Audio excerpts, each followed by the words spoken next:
It's been nearly 12 years since George Lucas signed on the dotted line with Bob Iger right next to him and handed over the keys to the Star Wars franchise and to Lucasfilm in general to Bob Iger and Kathleen Kennedy. And in that time, even though a lot of people tried to gaslight everyone into thinking everything was okay, the reality is that so many people and fans have come around to the reality that Disney Star Wars is a tainted brand, that Disney have absolutely destroyed this once glorious IP. But they still have their defenders, and a lot of people will say, well, how could it possibly be a failure? Look at all the money they've gotten from the box office. Well, it goes a lot deeper than just the box office, especially when they're spending billions of dollars on things like Galaxy's Edge, especially when they're spending hundreds of millions of dollars on shows that are complete and total failures on a streaming service that is yet to make money. But now, even when it does come to those movies that for so long people have said, well, yeah, Solo flopped, but everything else was great. That's been the line. However, a lot of people have dug into that over the past couple of years, including people like Valiant Renegade on YouTube.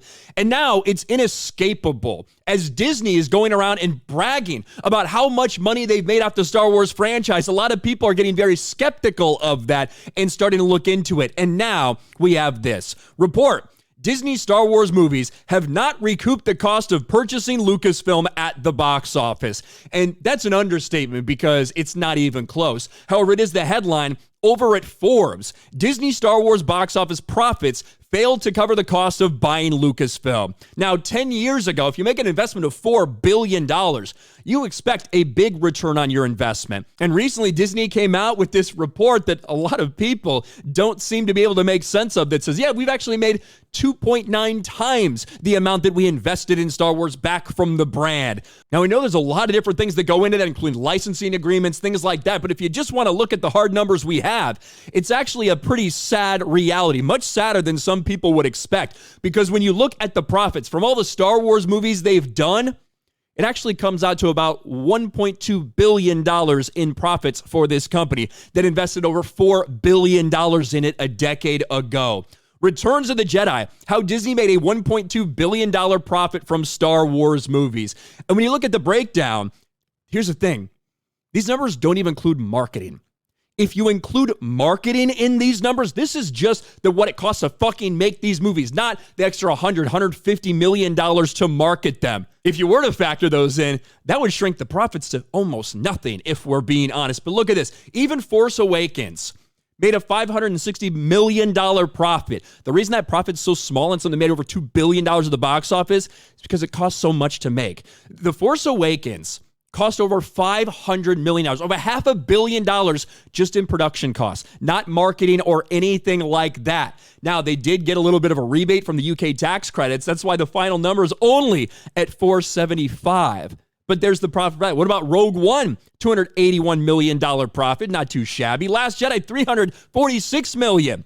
Then you get to Solo, lost around $90 million. Again, this is not even factoring in the marketing costs. It lost way more than that. What about Rise of Skywalker? Made $89 million. Again, marketing not factored into that. That lost money as well. So even from sites like Forbes, you're starting to see this type of reality sink in. Now, it is almost impossible for us without access to the internal things, and it might even be tough for Disney to say, hey, this is how much all of the, Mandalorian, Book of Boba Fett, Obi-Wan Kenobi, Ahsoka, all this dog shit that's been pumped out on Disney Plus that they spent hundreds of millions of dollars on, that we have no tangible reality of what that's made them.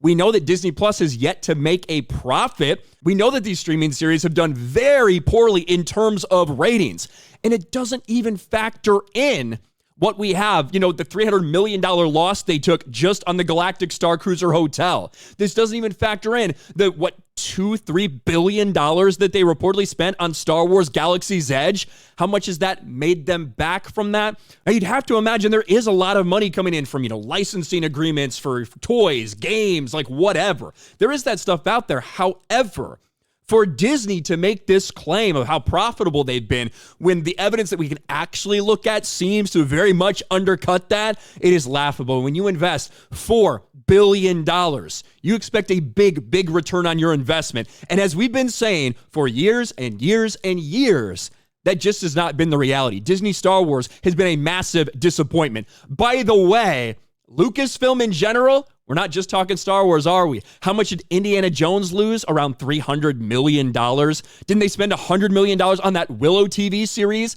that they fucking canceled after a couple months? All of these things combined. And it's safe to say right now that when Disney looks at Lucasfilm, this $4 billion investment that they made, they can make all the remarks they want about where we're so proud of where we are. But when you look at the fan base, when you look at the reaction, and when you actually look at the tangible numbers, things do not look good for Disney Star Wars. What do you guys think about this? Let me know in the comments section below. Smash a like button, subscribe to the channel, ring the bell for notifications, share this video out there, and I'll talk to you later.